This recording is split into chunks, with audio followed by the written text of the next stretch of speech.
Hi and welcome to part 6 of Project Fairy by Jacqueline Wilson, continuing from chapter 12. We were all disappointed, but when we came out of the gardens we saw an ice cream van. We had cones to cheer ourselves up. I broke off the end of mine and scooped a morsel of ice cream on top, making a miniature cornet. I popped it into my pocket when no one was looking. Bindweed ate her custom-made cone in secret. Had to eat the rest of mine very quickly because the ice cream started dripping out of the cone and dribbling up my arm. I licked it off, not wanting to waste it. "Mucky pup," said Mum, but fondly. "Shall we have a little explore down the road while we're here? I think there are some museums further along." "Museums?" Robin and I repeated without enthusiasm. "Museums are lovely places," said Mum. "Do you know there's an actual fairy museum in America?" "A fairy museum," I said. There was a stirring in my pocket. "You mean real fairies?" Mum looked at me. "Well, not real, obviously, but replicas. There's an article about them in my fairy mag. They're all sorts of displays. You keep going down dark tunnels dimly lit with fairy lanterns, and then when you turn a corner, there's a glass cabinet all lit up, and you see those lovely little fairies dancing around. Some actually fly. It looks so lifelike. They play beautiful tinkly fairy music, and all the attendants are dressed as fairies, even the toilet attendant. Imagine. The cafe has a fairy theme, so you can have elderflower juice and rosehip muffins. You can have an actual birthday party there, where you get a big pink and white iced birthday cake with a fairy on the top, a different one according to your birth sign. You're Cancer, Mabe, so you'd get a fairy with a silver frock and matching wings. I wish I could have got you a silver fairy outfit. I know you're not that keen on pink." Robin was yawning. "Oh, do they have a goblin museum too?" he asked. That's a rude word, isn't it? Gob, gob. "Robin," said Mum, sighing, "don't be silly." "I like pink," I fibbed, "and the fairy museum sounds lovely, Mum." That was another fib. I thought it sounded incredibly yucky. From the sounds coming from my pocket, Bindweed thought so too. "I'd give anything to have been able to take you there for your birthday, Mabe," said Mum. "Well, maybe one day I'll take you there for your birthday, Mum," I said, when I'd won the lottery. I was pretty certain Bindweed's wishes weren't the sort that could fly us over the Atlantic to this fairy museum, especially as it would cost hundreds and hundreds of pounds. "No, I'll take you to my goblin museum and we'll all go gob, gob, gob," said Robin, demonstrating.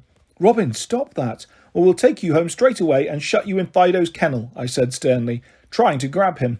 Robin dodged away from me and barged into an old man in a posh stripy blazer and Panama hat. "Robin," Mum cried, mortified. "I'm so sorry, sir. He didn't mean to bump into you. He's just got overexcited. Tell the gentleman you're very sorry, Robin." "Sorry," Robin mumbled. "That's all right, laddie. You're young once. I bet you're excited about seeing the dinosaurs, eh?" "Dinosaurs?" Robin repeated. "You don't get dinosaurs now, only in films." Dad had left several old Jurassic Park DVDs behind when he moved out. Mum told us he'd loved dinosaurs and had a whole collection of plastic dinosaurs when he was a little boy. "I remember them," Robin had said, though of course he couldn't remember Dad as a little boy. He couldn't even properly remember Dad when he was our dad, because Robin had been so little when he left. He still insisted he loved Dad's dinosaur movies, though. He only watched through his fingers and often had nightmares afterwards. "You ask your mother if you can pop into the Natural History Museum, my boy. You'll see lots of dinosaurs inside. You can hear them roar and see them moving about," said the man in the blazer. He winked at Mum. She didn't wink back. She looked horrified. The man tipped his hat to her and then sauntered off, not realising he'd caused a big problem. "I want to go to the Dinosaur Museum," said Robin. "I think it's a bit too old for you, darling," said Mum. "No, it's not. The man in the funny stripy jacket said I should go," Robin pleaded. "Then he should have minded his own business," said Mum. "I know you won't like it." "I know I would," said Robin, "and Mabe would like it too, wouldn't you, Mabe?" I did rather want to go. Billy had been taken to see the dinosaurs at the museum and said they were wicked, but I knew Mum was right not to let Robin go. "They'll be too scary for you," I said. "No, they won't. I'm not ever scared of dinosaurs. I love them. My dad liked them," said Robin, nodding his head instantly. "Oh, Robin," said Mum, and for a terrifying moment I thought she was going to burst into tears. She swallowed hard. She so wanted to keep Robin loving Dad, even though it was obvious he was never coming back. I wish he hadn't sent that birthday card to me. It had stirred her all up over again. "All right then, we'll go and see the dinosaurs, and maybe we'll go and see if we can find a little toy dinosaur just like Dad had when he was your age," she said. I sighed. Mum misunderstood. "And we'll get you a dinosaur too, Mabe," she said. "I don't want a stupid dinosaur," I said crossly. Then I felt bad. I always feel so worried when I'm rude to Mum because she's so easily upset. Anyway, I bet it'll be very expensive to get into this museum. We won't be able to afford it, I added. But it turned out you didn't have to pay anything to get into the museum, not even to go and see the dinosaurs. We went to the gift shop first, and Mum let Robin rootle amongst all the little triceratops and iguanodons and multiple Tyrannosaurus rex. He wanted one of the T-Rexes and couldn't choose for ages, though they all looked identical. How about this one? It's got a smiley face, Mum suggested. I don't want a smiley one. I want a fierce one, said Robin. I pulled my own fierce face and wandered off to look at all the other toys. They had some amazing furry tarantulas that looked incredibly lifelike. I thought of Mickey and his spider project. Mum, can I have a tarantula, please? If it's not too much money, I asked. That great big hairy spider? Mum shook her head at both of us. I've got two very weird children. But she bought the spider and made Robin close his eyes and do a lucky dip into the tray of Tyrannosaurus rexes. Yes, this is the best of all of them, said Robin, kissing its little reptile head. I'm going to call him Tyrone. What are you going to call your spider, Mabe? It's not a pet. It's going to be part of a spider project for school, I said loftily. Mum looked disappointed. I thought you were doing a fairy project, she said. I am. Mickey Flynn's doing a spider project. I thought he could pass the spider around the class so we could all see what a tarantula looks like, I said. Ha!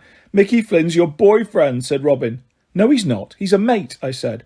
Isn't Mickey the naughty boy who's always in trouble? Mum asked. I sighed. Mum always said this about Mickey. He's not really naughty. He only messes about a bit. He can be really kind sometimes, I said. See? Mabe loves him, Robin grinned. I do not, I said. I'll poison you with my tarantula if you don't stop it. Well, my dinosaur will bite its head off and go gollop, gollop, gollop, said Robin, waving Tyrone at me. Will you please simmer down, both of you, said Mum. Put that horrible spider in your pocket, Mabe. It's giving me the creeps. I couldn't put it in my pocket because I was certain it would give Bindweed the creeps too. Couldn't you put it in your bag, Mum? I asked. If I must, said Mum, taking hold of it gingerly. Do you want to pop your dinosaur in my bag too, Robin? No, Tyrone wants to roam free and frighten people, said Robin. You'd better keep him well under control, Mum warned. Let's go and show him the real dinosaurs then. Robin stopped.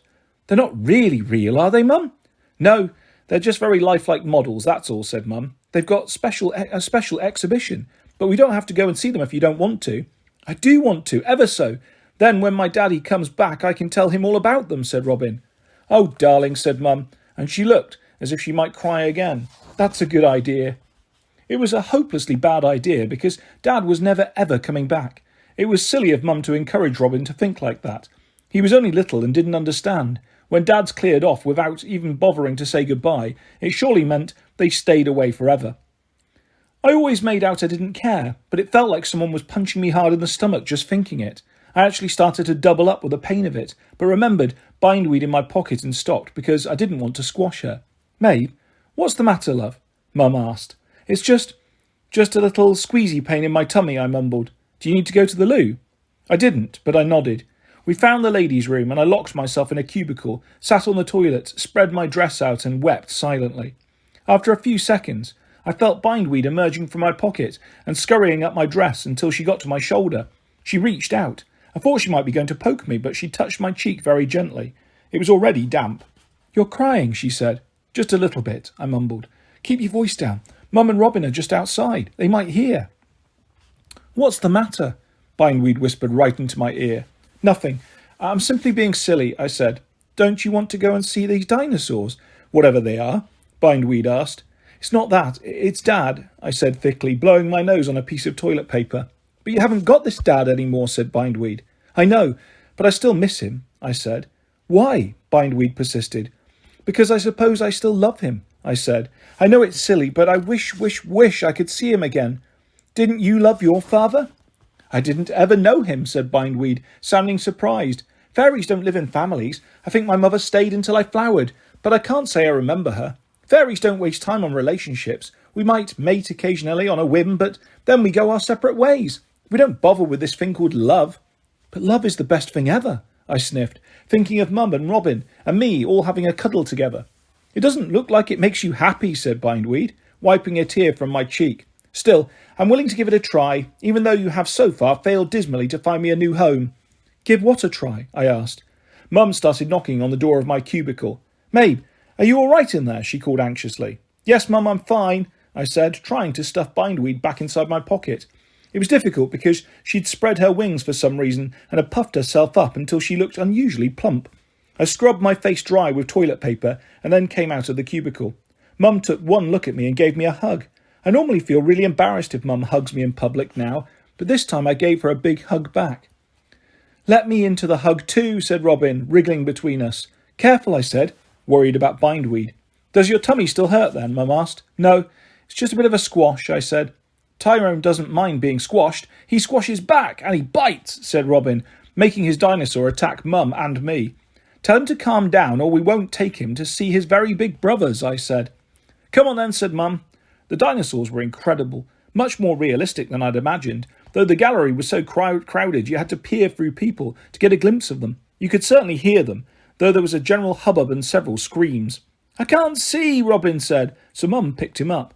"There's a little boy over there crying," said Robin scornfully. It was a relief to find he didn't seem a bit frightened of the dinosaurs. He happily held Tyrone up to wave to them. But when two of the dinosaurs seemed to be attacking another on the ground, Robin suddenly burst into tears himself. "They're hurting it," he said. "Make them stop." "Ah, bless," said a grandma who was trying to control several overexcited little children herself. She turned around to look at Robin, creating a chink in the crowd, so I could see a family peering at the next dinosaur along. The man had a very little boy, not much more than a baby, hoisted onto his shoulders. He had a blonde lady cuddled up to him, who looked a bit like Mum, but younger and prettier. She had a girl beside her, about my age or a bit younger, who was wearing a really cool t-shirt of a lion roaring, exactly like the one I'd wanted. She said something, and the man laughed and gave her shoulder a fond squeeze. My own shoulder tingled. Dad used to squeeze my shoulder like that. I narrowed my eyes, peering at the man. He had golden hair, the same colour as Dad's, but it was cut quite short, whereas my dad had lovely hair right down to his shoulders. He wasn't wearing the sort of things Dad wore either. I vividly remembered his dark velvet jackets, odd patterned trousers, rainbow-striped boots, magical clothes. This man was wearing ordinary jeans and a blue t-shirt and white trainers, like millions of other dads. And yet I stared at him, hypnotised. Was he my dad? Even though he didn't look like him at all. I kept blinking, convinced I was imagining him, but he didn't disappear. Then something made him turn around, a little awkwardly because of the girl on his shoulders. He looked through the crowd and saw me. He stared. He had my dad's blue eyes. It was him, beyond any doubt. Mum sensed I'd gone very still. "What's up, Mabe? You're not fussed by the dinosaurs, are you, darling?" she asked. Then she looked the way I was peering. She suddenly gripped my hand. "Oh my God," she murmured, and then she plunged through the crowd towards him. "Mum, come back, the dinosaurs will get you," Robin cried, panicking. Several grown-ups chuckled and the grandma bent to comfort him, but Robin struggled free and burrowed his way towards Mum. I followed them, feeling sick. I prayed Mum would veer away when she saw the blonde woman and the children with Dad, but she didn't even seem to notice them. "Johnny!" she called shrilly. I could hear her above the roar of the dinosaurs and the buzz of the crowd. "Johnny!" I saw Dad's head jerk violently, almost unbalancing the little boy, who protested and clutched his short hair. Dad looked as if he was trying to get away, but the crowd was too thick, and Mum too determined. She barged her way through until she was right in front of him. "Oh, Mum," I whispered. I remembered the days after Dad walked out on us, the days when she cried constantly, the days when she lay in bed with the sheets over her head, the day when she didn't flinch even when I shook her and shouted in her ear, and I had to phone for help. Now it might happen all over again, and it was all my fault. It was as if I could hear my own voice now, wishing. I tried to yank bindweed out of my pocket to get her to make Dad and his new family disappear, not even caring if anyone spotted her, but she was lying limply like a paper doll. Her eyes fluttered, but she seemed genuinely in a faint. I thrust her back and elbowed my way towards Dad. Mum was right up close to him, saying his name over and over. Robin was hanging onto her top, trying to pull her away. The dinosaurs loomed large in front of them, roaring. The pretty blonde lady was helping her little boy off Dad's shoulders and lifting him down. The girl was peering at Mum, shaking her head at her. "Who's that lady? How does she know Dad?" she asked her own mother. "I think she's got mixed up. She's mistaken Dad for someone else," she said. "She's not mistaken," I cried. "He's our Dad. Well, he used to be, until he left us." People weren't looking at the dinosaurs now. They were staring at us. Dad shook his head, looking appalled. "Come on, we'd better go," he said, trying to steer this other family towards the exit. "I don't know why she's doing this." "Johnny, I just want you to explain," Mum said desperately, taking hold of his shoulder. He tried to push her away. He didn't hurt her, but I couldn't bear it. Don't treat Mum like that. Stop pretending. You know who she is. You know who I am, even though you haven't seen me for years. You know I'm Mabe. He was trying to stare straight past me, but then he screwed up his face. Oh, Mabe, he said. Of course I know who you are. You're my girl. Chapter 13. We went downstairs to the cafe, Mum and Robin and me, Dad and his new partner, Jude, and her daughter, Lucy, and their little son, Ryan, and bindweed in my pocket. We sat at a table introducing ourselves as if we weren't really connected at all. Then there was a silence. I took a deep breath. Thank you for my birthday card, Dad, I said. He looked a bit startled. Then he nodded. OK, glad you liked it. I knew right away he was bluffing. He hadn't sent the card or any of the ones before. It looked like Mum had been pretending to be him. I'd sometimes wondered. Robin couldn't work anything out. He glared at Ryan, who was sitting on Dad's lap, and there weren't enough chairs for everyone. Why does that boy get to sit on Dad's lap? He asked me. Because he's Dad's little boy, I said. I'm his boy, aren't I? Said Robin. Yes, but Ryan is too. He's our half-brother, I said. Robin peered at him uneasily, as if he was only half a boy. So, she's our half-sister, he said, nodding at Lucy. She was sitting very close to her mother, glaring at us. No, I think she's Dad's stepdaughter, I said. That's right, isn't it, Mum? Mum shrugged vaguely. She seemed in a daze, staring at Dad. Why did you cut your hair? She murmured. It seemed an odd thing to ask first. Surely she should be demanding why Dad left us, why he got together with Jude, why he didn't explain, why he preferred her to Mum, why he'd had a little boy when he already had Robin, and why, oh why, did he want to live with someone else's daughter when he already had me? Lucy saw me staring and poked the tip of her tongue out at me. Not enough for anyone else to notice but me. It was the sly sort of thing Kathy would do. She wanted me to poke my tongue out too, and everyone would see, so I'd be the one who got told off. Dad ran his fingers through his short hair self-consciously. I was looking a bit of an old hippie, he said. He glanced at Jude. Perhaps it was her idea. It isn't right for your music, though, said Mum. Yeah, well, I don't play any more. Not now. He gestured towards his new family. You gave up your music, Mum said, sounding shocked. So what do you do now? Well, I work in a jeans shop, said Dad. It's where we met, isn't it? Said Jude. She reached out and put her hand over his. She was wearing a ring on her third finger. It was a big silver band, not a gold wedding ring, but it was clear she was showing us he belonged to her. She looked over at us. So these are your kids, Johnny, she said. I thought you said you were only with this Liz a couple of years. Dad looked shifty. Well, I suppose it was a bit more than that, but we were never married. Mum looked as if he'd slapped her. Because you said you didn't need a piece of paper to show the world how much you loved me, she said shakily. We have 2 children. Did you never think how they'd feel when you just walked out the door and disappeared? Look, they were only little. I'm sorry. I thought it would be easier if I went off without any fuss, said Dad. Easier for you, said Mum. Well, it's all water under the bridge now, said Dad. He passed around the big plate of cakes he'd bought. They were slices of coffee and walnuts, my favourite, but I knew even one bite would make me sick. I had a few sips of the elderflower press, and I'd asked for because I'd never had one and it sounded lovely.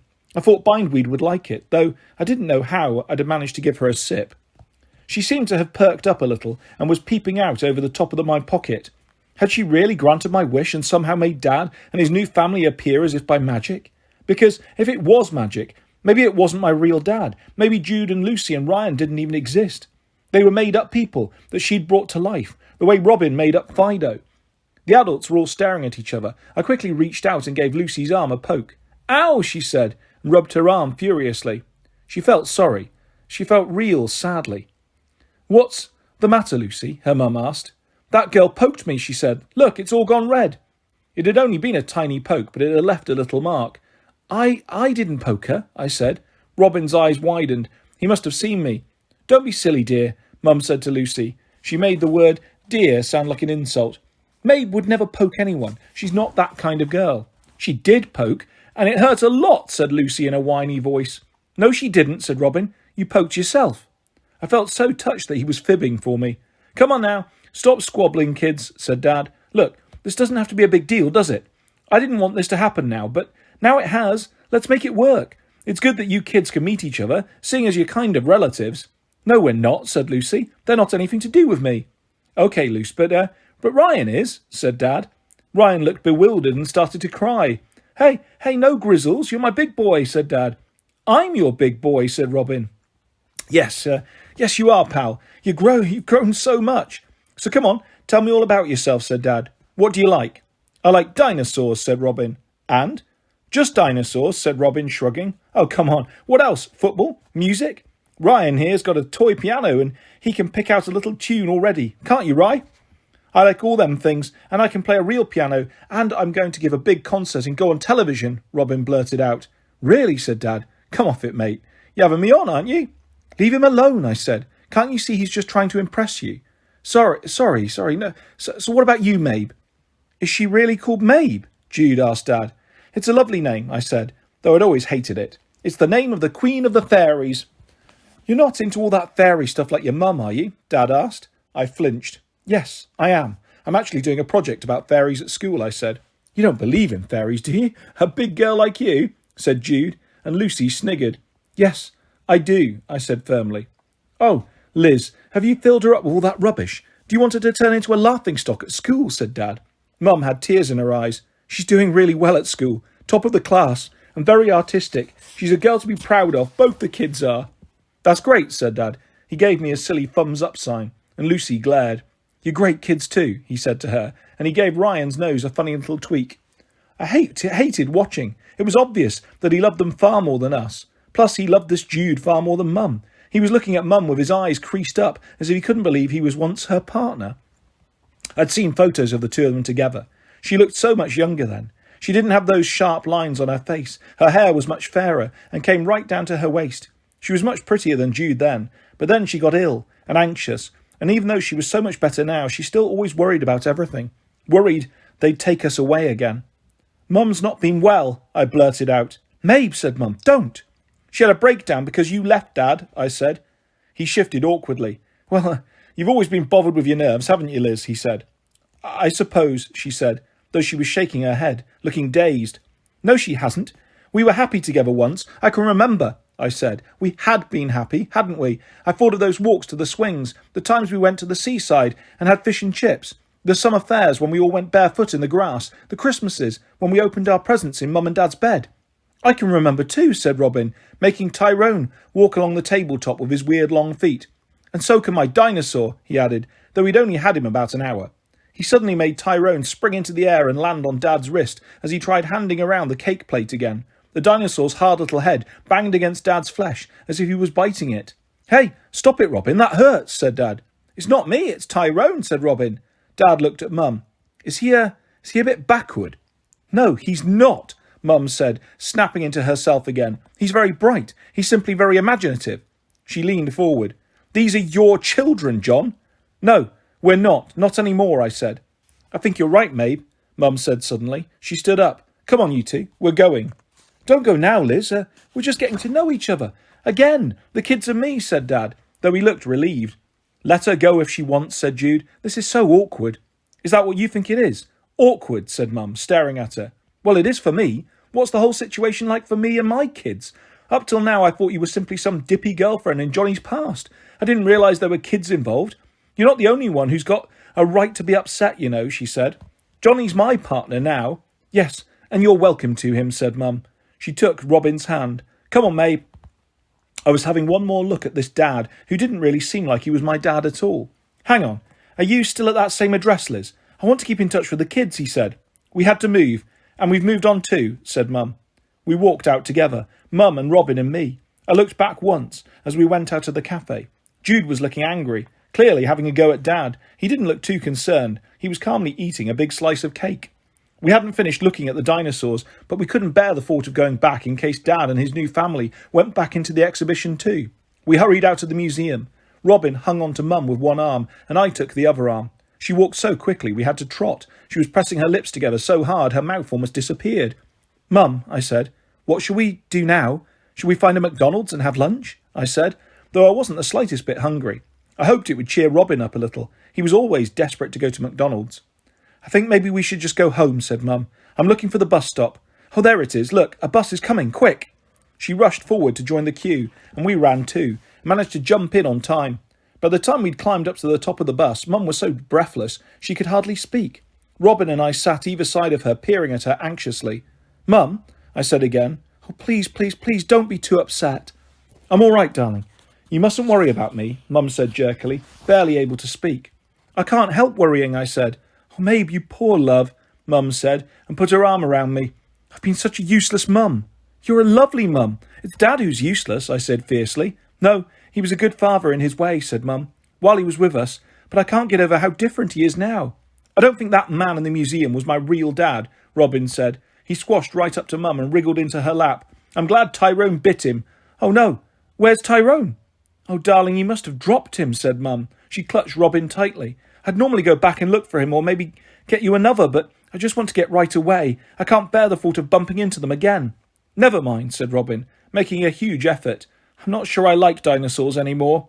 I don't either, I said. I kept thinking of Dad with that little boy on his shoulders, making such a fuss of him. And Dad putting his arm around that girl, who wasn't even his own daughter. I stared out of the window to distract myself. My eyes had gone watery, so all I saw was a blur of green.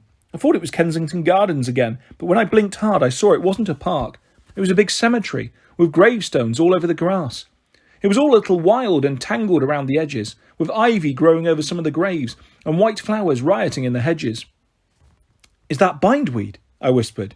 There was a stirring in my pocket. Bindweed poked her head right out, but she was too low down to see out of the window. She tried scrambling out altogether, just as Mum looked around. I clamped my hand down on top of her. She screamed at me, but luckily Mum was too distracted to notice. Oh no, she said. I think we're going the wrong way. Dear goodness, I'm such a fool. Come on, darlings, we've got to get off again. I hoped the bus stop was right next to the cemetery, but by the time we'd staggered back down the stairs and remembered to ring the bell, we'd been driven way up the road. How could I have been so silly, said Mum. It's the shock. I still can't believe that actually happened. It's like it was a dream.